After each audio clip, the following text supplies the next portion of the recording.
Reading for I Met You in a Story, Bob Jones University Press, 2nd edition. Naming the Stars by Eileen M.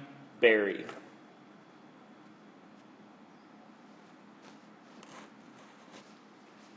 Not quite stellar.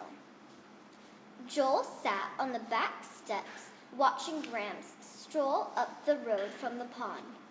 The fishing pole Gramps carried against his shoulder made him look almost like a soldier in red plaid flannel and denim. But a real soldier wouldn't be whistling in that slow, shrill way. The door squeaked open behind Joel. Mom came out, still dressed in the suit and high-heeled shoes she had worn to work. "Supper's ready, Joel," she said. She was smiling, but her eyes looked tired. "Holler at your grandpa to hurry up, would you, please?" Joel stood up and cupped his hands around his mouth. "Gramps," he shouted, "supper time!" Gramps saluted and broke into a slight jog. Joel went inside. "Hey, Mom!" Joel carried 2 glasses of iced tea to the table. "Could you help me with my homework after supper?" Mom sat down in her place. "What subject?" "Science." She sighed. "That was your dad's specialty. Gramps may be able to help you. Why don't you ask him when he comes in?" Joel didn't answer. Gramps sat at the head of the table where Joel's dad had sat when he was alive. When Gramps prayed, his voice was quiet, but not shaky like some old men's voices. Mom was the first to speak after the prayer.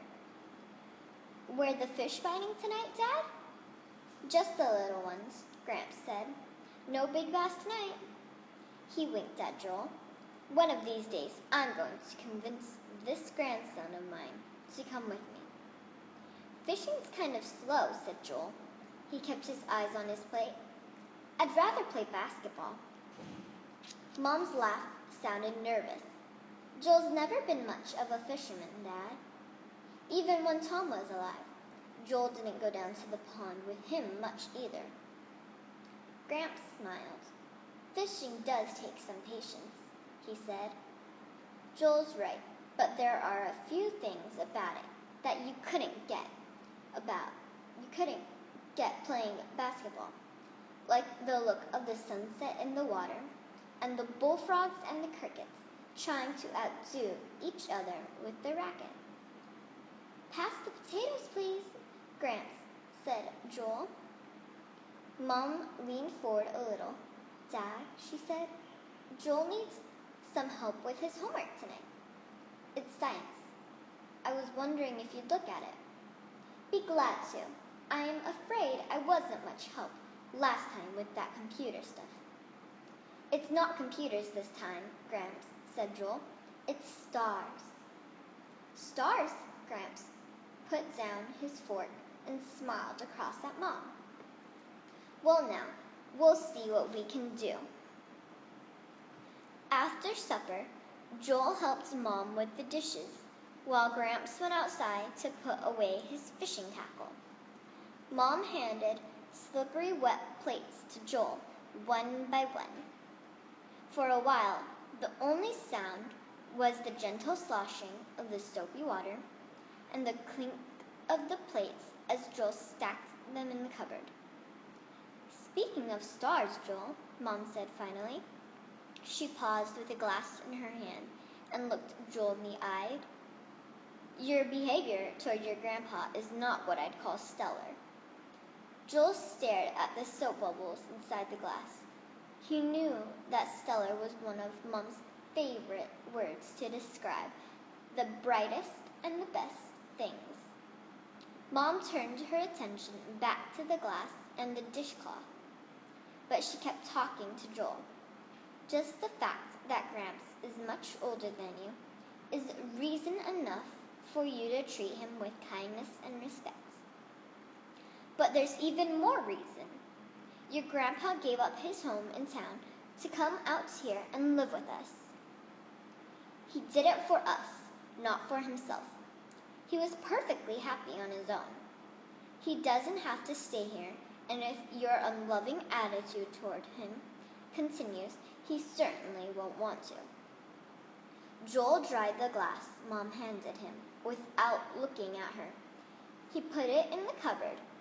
He felt like he should say something, but he couldn't think of anything to say. When the last glass was dry, he spread the damp towel out on the counter. "I'll go ask Gramps about my science, I guess," he said. Joel trudged up the stairs to get his science books. He paused on the stairway beside the picture of his father that hung on the wall. Dad had died 6 months ago. In the photograph, his face looked young and strong. The gray eyes beneath the dark brows were solemn but kind. Joel could remember how Dad used to raise one eyebrow and smile with his lips together whenever someone told a joke. Looking at the picture still brought a tightness to Joel's throat. In his room, Joel sat on his bed and opened his science notebook. He remembered the conversation he had earlier with his friend Bobby on the bus. "What's it like having your granddad in the house?" Bobby wanted to know. "He's been there a whole month, hasn't he?" "Yeah, he's nice, and we're glad to have him around, but he's just old." A sound in the doorway made Joel's head jerk up. Gramps was standing there. "Let's have a look at the homework," he said. "Sorry, Gramps, I was going to bring it down to you." Gramps held up a hand. "No harm done. Does these old legs good to climb the stairs once in a while." Joel cleared his throat and moved over to make room for Gramps. "We're studying the constellations," Joel said, "and our teacher gave us certain ones we have to find. I've gone out to look the last 2 nights, but there's one I haven't been able to see." "Which one?" Gramps leaned closer to the book, and Joel wondered if he could see it clearly without his glasses. "Orion." Gramps nodded. "Uh-huh. Orion, the great hunter of the sky." Joel looked over at him, eyebrows raised. "How do you know that?" Gramps winked. "Orion's an old friend of mine," he said. "Tell you what, I'll meet you out in the front yard around 9, when it's good and dark. Bring your jacket. It'll be chilly out."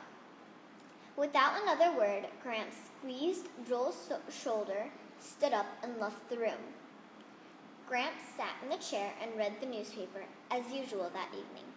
But around 8:30, he went back to his room. Joel kept glancing at the clock, wondering if he had gone to bed and forgotten about their meeting in the front yard. When 9 o'clock came, Joel peered down the hallway. Gramps' room was dark. Joel frowned.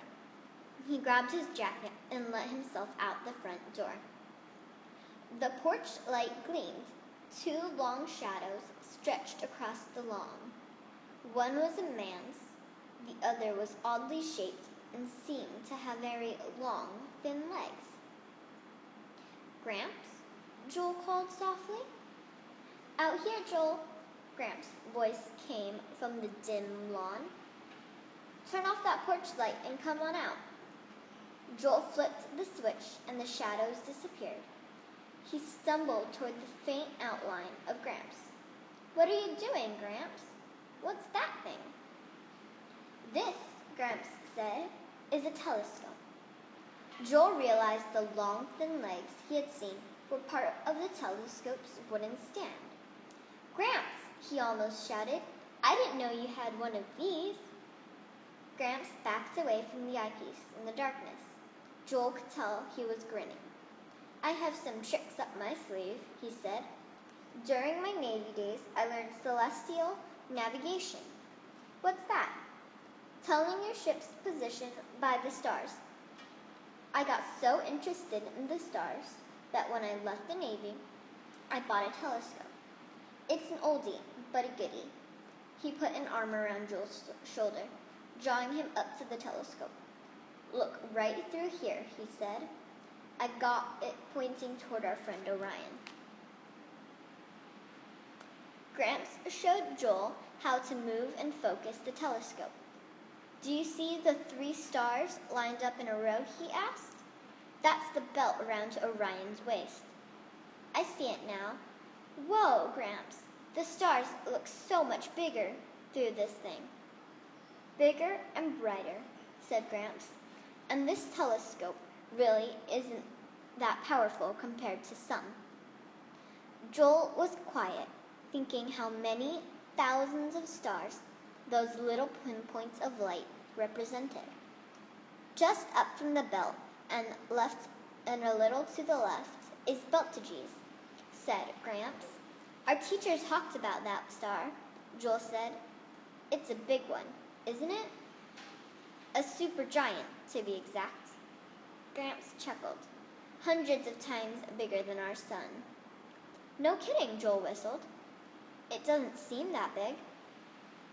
That's because it is so far away. Now, look down on the other side of the belt, Joel, south of Beltages on a diagonal line. See that other bright star?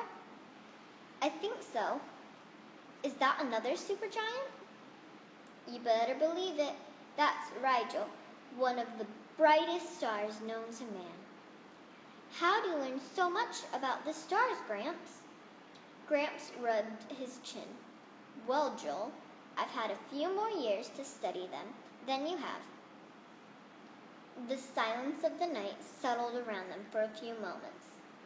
Joel stepped away from the telescope and threw his head back to look at the stars with his own eyes. How small, how dim, how far away they looked. He shivered suddenly. Gramps placed a hand on his shoulder. Joel, do you know what it says in the Psalms about God? It says, He telleth the number of the stars. He calleth them all by their names. There are stars so far away that we can't even see them through this telescope. But God made them. They are His, and He knows their names, just like He knows ours, yours, and mine. Joel turned to look up at Gramps in the darkness. He had his chin up, his face tilted back to the sky. He seemed suddenly taller. Joel wondered if the profile of Orion, the mighty hunter, would look like if Orion were a human. Hey, Gramps, Joel said. He hesitated for a moment. Do you think I could have my friend Bobby over sometime to look through your telescope? He would love it. Consider it done, said Gramps. And if you're interested, you boys can take a look at some of my Navy stuff. You might like to see the almanacs we used for navigation. Almanacs? Books that show where the stars are going to be at different times of the year, said Gramps. It would make a humdinger of a science project. Gramps gave Joel's shoulder a playful thump. Well, it's time we got you and this thing back in the house. I promised your mother I wouldn't keep you up too late. Joel stood rooted to the spot, watching Gramps pack up the telescope. You go on in, Gramps, he said. Tell Mom I'll be there in a minute. Gramps saluted and marched off toward the house, the telescope on his shoulder. Joel craned his neck to the stars again. Rigel, Beltages, he pointed to each one. God, he said. It's hard to believe your stars are so big. They look so small from here. His voice dropped to a whisper. But I guess the truth is, I'm small. Tears turned the stars into bright blurs. A few minutes later, Joel stepped through the front door of the house. Mom was sitting on the couch with a book. She looked at him, her eyes full of questions, but all she said was, "How'd it go, honey?" Joel grinned up and gave her a thumbs up. "Stellar," he said.